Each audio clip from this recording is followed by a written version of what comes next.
খালেদা জিয়ার মুক্তির দাবিতে আগামীকাল কর্মসূচি দেবে বিএনপি। গুরুতর অসুস্থ হয়ে রাজধানীর এভারো কেয়ার হাসপাতালে রয়েছেন বিএনপির chairperson Khaleda Zia.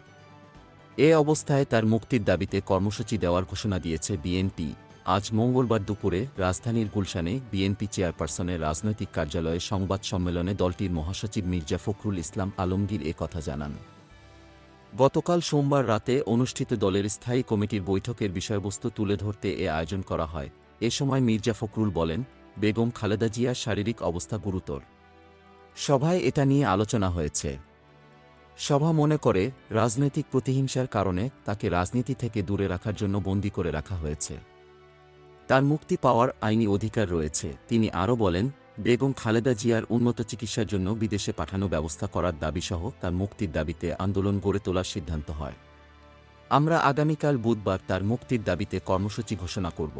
Golam Mostafa, desk report, BE news.